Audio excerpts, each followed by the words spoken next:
listeners, podcast Omong Talks. Ngomong tok. Welcome to Omong Talks. 95,2 Prodo FM, teman terbaik kamu karena kita Indonesia. Sesuai janji aku tadi teman Pro 2, aku bakal kedatangan 2 cewek ya. Nah ini langsung aku kenalin aja. Ada Laili Sulistiana Malviroh dari Sebaya PKBI Jatim. Halo. Nah ini kurang ini ya.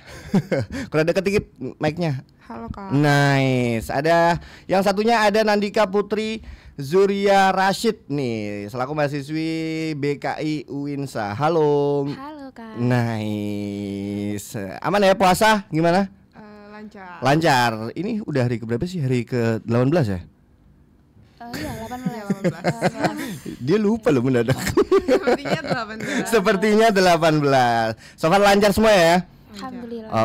Oke. Dan ngomongin soal haid, ini topik yang sangat menarik dan bakal relate banget karena di luar sana orang-orang masih ada yang kurang aware gak sih akan apa ya haid tuh. Apalagi ini buat cewek-cewek khususnya temen Pro 2. Nah, ini bisa dijelasin nggak kira-kira menstruasi dan bagaimana proses dalam tubuh perempuan? Oke, kalau dari perspektifnya kesehatan. Nah, dari ya. kesehatan kita ngomongin dari kesehatan dulu deh.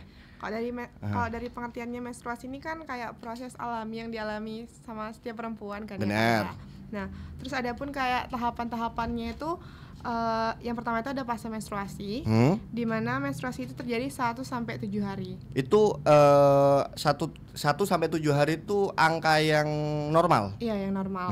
Tapi ada juga yang sampai 10 hari, itu tergantung dari. Oh, beda-beda ya? Iya, beda-beda. Terus ada juga di fase folikular, di mana itu ovariumnya sudah mulai berkembang. Itu tuh kayak after setelah menstruasi. Nah, terus di fase ovulasi ini fase yang benar-benar kayak sehat nih kalau mau hubungan seks seperti itu fasenya udah bagus gitu loh, perkembangbiakan sel telur itu sudah bagus. Nah, di fase luteal ini itu tuh kayak proses berpindahnya kayak biasanya kalau cewek itu mood swing gitu loh Kak, kalau gitu? mau ke fase menstruasi gitu. Itu hamil berapa sih? Itu biasanya 1 minggu sebelum menstruasi. Yang terjadi kan kadang cowok-cowok kan ya suka kayak apa ya tantrum gitu ceweknya, yang sampai wah gitu. Itu tuh yang dirasain cewek tuh gimana sih? Buat cowok-cowok ini di luar sana teman Pro 2, kira-kira kalau misalkan ceweknya lagi PMS tuh tantrum, ngamuk-ngamuk, ini yang dirasain. Oh, tergantung sih Kak. Ada beberapa kayak respon orang itu beda-beda, tergantung. Ada yang kayak langsung nangis tiba-tiba, ada yang tiba-tiba mood makannya tinggi. Oh gitu. Ada yang kayak nggak mau makan.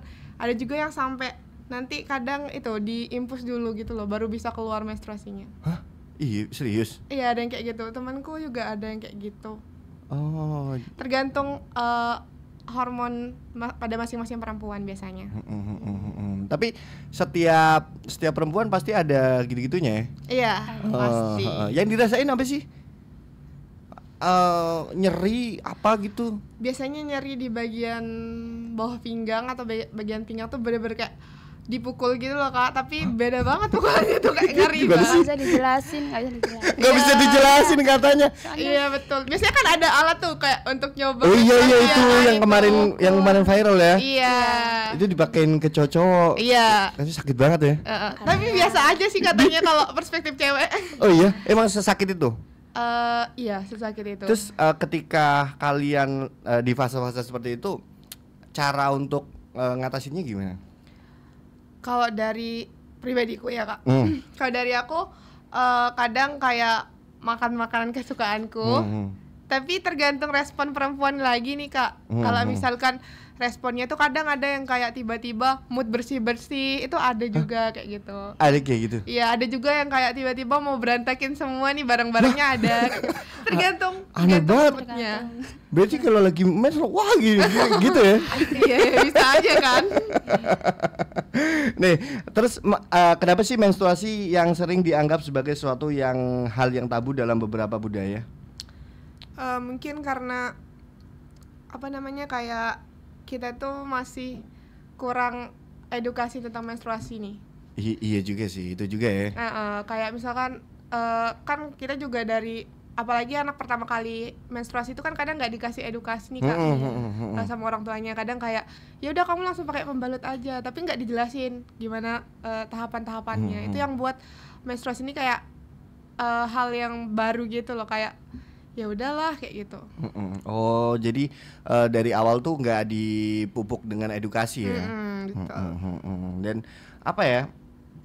Kan menstruasi ini berjalan 1 sampai 7 hari. Betul. Normal. Normalnya segitu ya? Iya, normal. Kalau nggak normalnya berapa?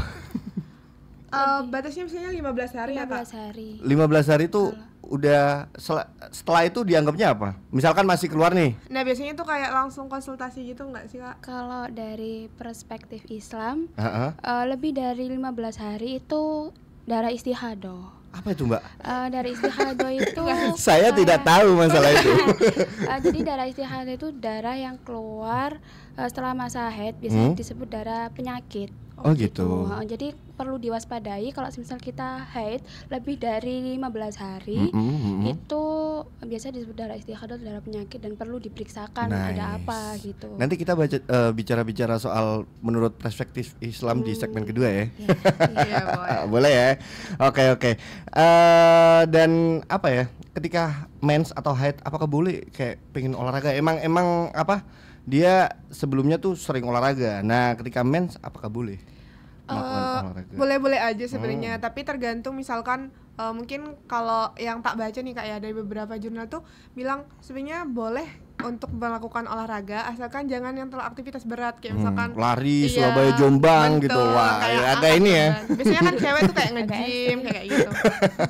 Biasanya kayak gitu kayaknya tidak direkomendasikan. Tapi kalau misalkan untuk gerak kayak yoga atau kayak sejenis buat melancarkan peredaran darah mungkin boleh aja. Jadi masih bisa ya. Betul, olahraga. masih bisa. Oke. Dan ini apa ya, hari lagi nih ya. Apakah benar bahwa siklus menstruasi setiap wanita harus selalu 28 hari? Enggak juga. Ada yang sampai kadang 28 sampai 35 hari siklusnya. Oh gitu. Kok sampai 35 hari tuh gimana? Itu tuh hitungannya kayak misalkan dari 1 sampai 7 hari itu kan mens ya. Nah pastinya itu bisa kayak kadang telat gitu, kadang bisa maju juga kayak gitu. Oh, kadang ada yang apa ya?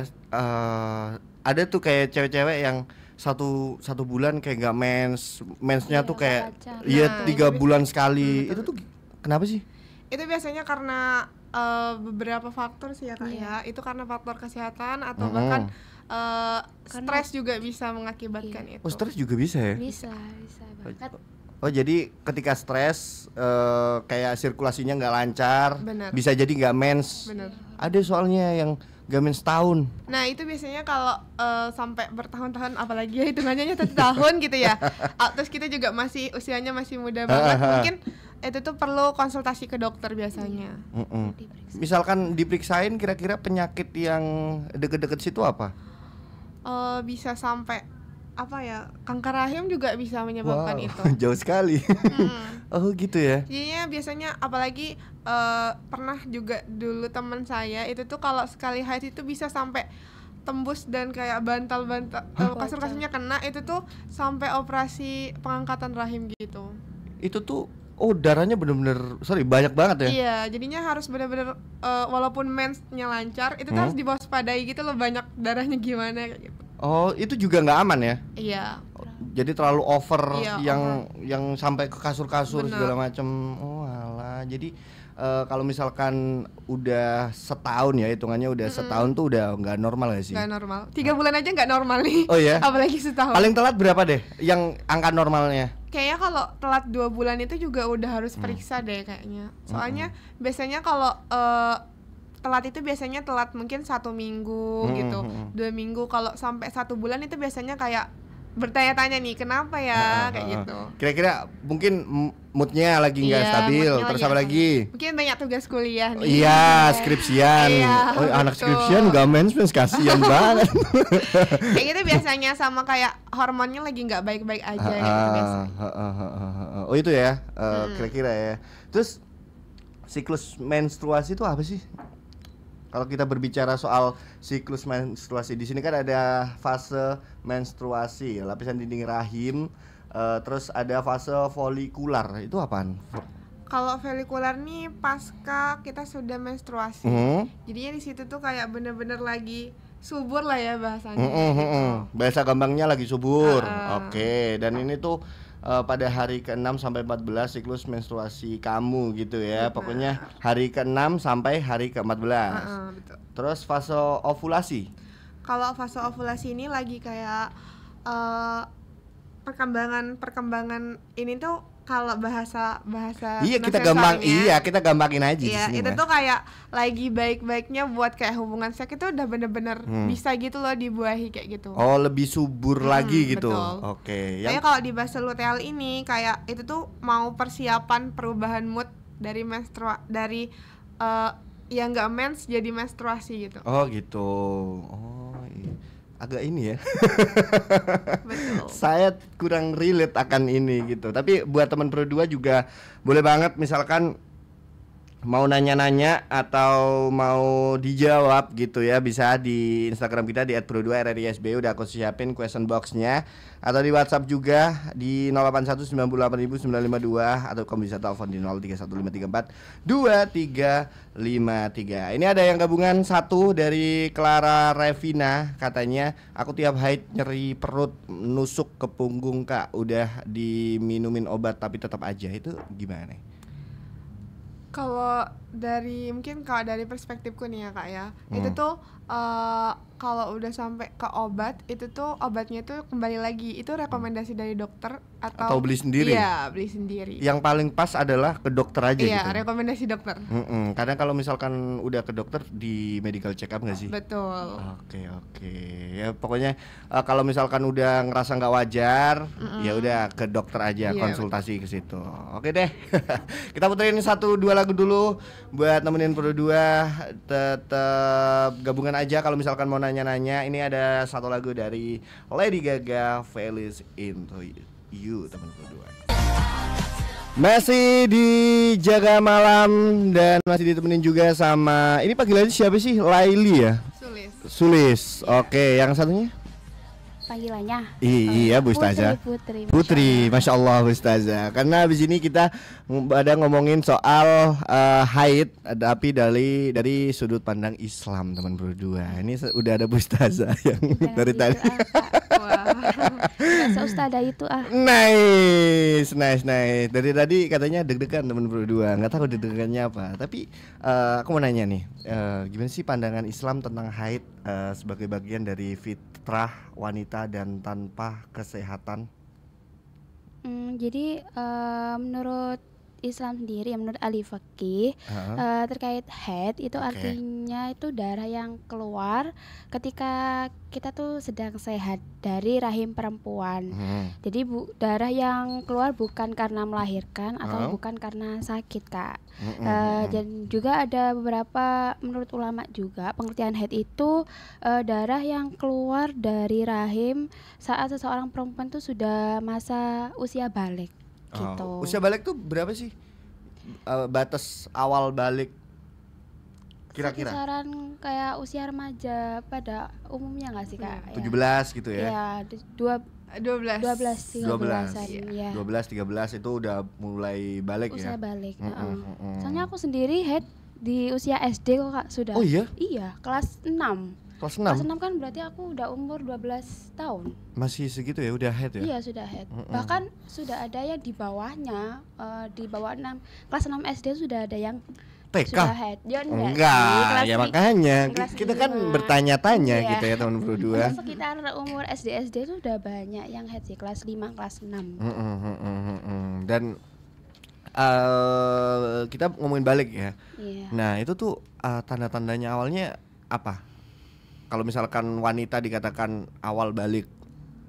Ya itu tadi, salah satunya itu dengan sudah haid gitu. Oh oke. Bu Ustazah ya, sangat menjawab sekali ya. Soalnya dari tadi kayak deg-degan banget, kayak gelisah banget. Kenapa sih Bu Ustazah? Terus juga nih Kak, haid dan juga seorang perempuan itu sesuatu hal yang tidak bisa terpisahkan. Jadi masing-masing perempuan itu pasti mengalami darah haid karena itu sudah termasuk fitrah dari masing-masing perempuan gitu. Dan ketetapan ini itu sepertinya sudah dijelaskan Nabi Muhammad SAW bahwasanya haid itu sudah diatur oleh Allah Subhanahu wa taala bagi perempuan gitu. Ada hadisnya berarti ya? Atau ayat Al-Qur'an?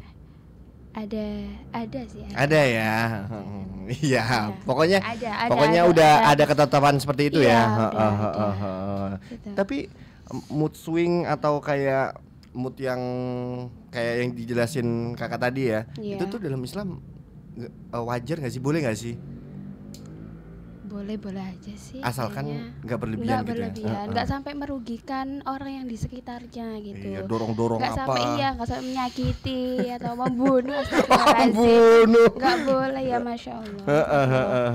Boleh. Tapi ini apa ya? Kadang-kadang kita tuh bingung gitu ya. Apakah orang haid itu, cewek haid atau perempuan haid itu kan nggak boleh ibadah nih? Iya. Tapi masuk masjid boleh nggak? Ini ada beberapa pendapat sih. Ada pendapat ulama yang mengatakan ada yang boleh, ada yang nggak boleh. Biasanya ulama yang mengatakan membolehkan itu biasanya dengan syarat kayak takutnya itu kayak bocor gitu loh, Kak. Oh, dari kalau ya, misalkan lagi di masjid gitu. Iya, kalau ulama yang tidak membolehkan itu mewaspadai kalau misal perempuan yang haid itu takutnya bocor dan nanti kan haid kan termasuk hadas besar nih. Jadi kalau ribet, misal ngepel gitu. nanti takutnya nanti nggak bisa dibuat beribadah karena itu tadi hadas besar itu tadi gitu. Termasuk membaca Al-Qur'an nggak boleh ya? Kalau lagi haid. Ini juga ada beberapa pendapat. Oke. Kalau hukum terkait membaca Al-Quran ketika perempuan sudah haid itu ada yang mengatakan haram secara mutlak. Ini dari mazhab Hanafi dan Syafi'i. Jadi di mazhab ini itu melarang untuk wanita haid itu untuk membaca Al-Quran gitu. Kalau misal membaca Al-Quran itu bernilainya berdosa gitu. Oh gitu. Kalau ada juga yang mengatakan boleh secara mutlak, ini menurut pendapat mazhab Zahiri gitu. Terus ada juga yang menyatakan boleh tapi dengan catatan. Ini menurut pendapat mazhab Maliki. Jadi kalau boleh membaca Quran kita sebagai perempuan haid kalau semisal kita membacanya tuh ada kebutuhan atau hajat. Kayak gimana tuh? Semisal kayak kita yang punya hafalan nih, hafalan Al-Quran. Oh, hafiz gitu ya. Kan kita diwajibkan untuk murojaah nih Kak, karena kalau nggak murojaah murojaah itu apaan? Murojaah itu mengulang hafalan. Mengulang hafalan. Karena kan kalau misalnya nggak murojaah takutnya kan kelupaan lah. Untuk hajat ini untuk tujuan kita menjaga hafalan kita agar tetap terjaga, itu ada ulama yang memperbolehkan untuk wanita haid yang sudah punya hafalan itu untuk boleh membaca Al-Quran. Itu megang Al-Qurannya juga boleh ya? Itu juga ada beberapa pendapat. Ada yang membolehi, ada yang tidak boleh. Gitu. Biasanya kalau di guruku itu kalau dari guruku boleh, tapi ada Al-Quran yang mushafnya itu ada artinya gitu loh Kak. Ada terjemahannya. Gitu. Tapi kan kalau misalkan lagi haid kan ibadah kan di stop tuh, sholat gak boleh, terus abis itu puasa gak boleh. Terus ada nggak amalan khusus yang bisa dilakukan saat haid? Ada pastinya ada. Jadi ini penting banget nih teman berdua. Jadi ibadah kan kita nggak hanya sholat aja nih ya, nggak hanya puasa, nggak hanya membaca Al-Quran. Ada ibadah yang boleh dilakukan kita perempuan yang sedang haid. Contohnya itu kayak zikir. Zikir masih boleh ya? Masih boleh. Terus beristighfar. Terus kita berbuat kebaikan terhadap sesama. Kemudian kita bersedekah, itu boleh. Itu juga melakukan apa ya? Salah satu hal yang apa ya bisa dikatakan kayak melakukan kebaikan. Iya, melakukan kebaikan sesamanya. Oke. Berarti yang tidak diperbolehkan tuh sholat. Terus habis itu puasa, baik itu puasa sunnah atau puasa wajib itu nggak boleh ya kak. Terus berwudu itu juga nggak boleh. Hah? Serius? Iya. Oh nggak boleh ya? Jadi ada pendapat menurut pendapat Syafi'iyah dan Hanabila ini kalau misal kita berwudu ketika sedang haid itu hukumnya haram. Oh gitu. Berarti wudu juga termasuk hal yang nggak boleh ya? Karena syarat wudu kan kita harus itu baca-baca gitu. Harus suci. Oh iya suci sih. Dari hadas besar. Kalau kita haid kan kita sedang dalam hadas besar gitu. Tapi puasanya harus diganti dong habis itu. Iya pastinya. Jadi teman-teman perempuan harus dihitung ya. Harus dihitung. Dihitung bener-bener. Bu Ustazah ngomong katanya kalau misalkan hutang harus dihitung gitu. Karena nanti ya kalau kita udah balik nih dosa kita kan akan kita emban sendiri. Nice. Jadi itu akan dipertanggungjawabkan teman-teman di akhirat nanti gitu. Nice. Seperti ini ya. Seru sekali malam ini ya tahun 22. Dan apa ya? Kamu sendiri kalian di bulan Ramadan ini apakah sudah atau belum haid? Sudah. Jadi sudah bolong ini. Iya. Oh gitu, masih atau udah selesai? Ini aku masih kalau aku. Aku udah selesai sih. Udah selesai ya? Hutang habis ini bayar hutang. Berat gak sih bayar hutang gitu? Enggak sih, soalnya kurun waktunya kan lama kak. Oh iya juga. Jadi kita bisa gantinya kan kapan aja. Paling efektif caranya? Maksudnya kan kadang-kadang kalau misalkan puasa gitu, puasa sendiri kan berat tuh. Iya. Nah tipsnya apa sih kira-kira? Kalau misalkan biar apa ya, ngelunasin utang itu nggak berat gitu. Tipsnya itu sih niat pastinya ya. Niat yang kuat. Terus biasanya kalau aku sendiri itu biasanya dari pengalaman kamu aja nggak apa-apa. Aku puasanya itu ngambil yang semisal aku longgar, nggak banyak kegiatan gitu. Jadi kalau di Sabtu Minggu kan kita libur nih, nggak banyak kegiatan di rumah. Jadi nggak banyak godaannya kalau semisal di rumah. Kalau di rumah doang gitu bisa ya? Iya bisa. Jadi kuat lah kalau di rumah nggak banyak kegiatan. Kalau misalkan lagi ngampus gitu lihat ya itu teman-teman bawa topoki gitu. Terus lihat di luar jajan-jajan banyak itu kan kayak godaan banget kan kalau kita sendiri yang puasa gitu. Tapi kita balik lagi ke kesehatan ya. Gimana sih cara mengelola stres dan rasa cemas saat menstruasi menurut kesehatan dulu, nanti menurut Islam? Oke, kalau dari kesehatan sendiri mungkin cara buat stres itu lakuin kegiatan positif sama apa hobinya dari setiap orang itu. Oh gitu. Ya. Misalkan hobinya apa? Misalkan hobinya katanya olahraga berat gak boleh. Kalau olahraga berat itu kan maraton ya, gitu. itu kalau udah benar-benar di luar jangkauan gitu. Tapi kalau misalkan konteksnya dia misalkan suka jogging ringan itu boleh aja boleh. Sih kayak gitu. Asalkan nggak yang asalkan dia nggak yang kayak diem terus di rumah nih, buat dia stres itu mending keluar aja kalau mau kayak keliling-keliling kemana gitu. Tapi kalau misalkan hiburan dia diem gimana? Ya berarti itu refleks dari tubuhnya. Oh, berarti sesuai hobi dan kesenangannya aja ya. Iya, kalau misalkan lagi haid itu juga bisa meredahkan emosi. Siklusnya kan pasti kayak mood swingnya juga berubah-ubah ya. Iya betul. Nah, Bu Ustazah gimana dari sudut pandang Islam kira-kira cara mengatur rasa cemas gitu atau mood swing? Kalau pengalaman aku ya. Nah, gitu aja kita mah. Pengalaman aku aja ya. Iya, nggak apa-apa. Kalau aku sih lebih sering gitu sih.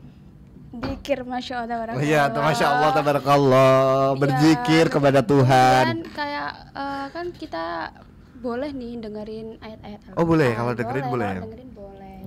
Ya lebih sering-sering dengerin murotal sih. Kalau dari gitu. Islam. Ya kan?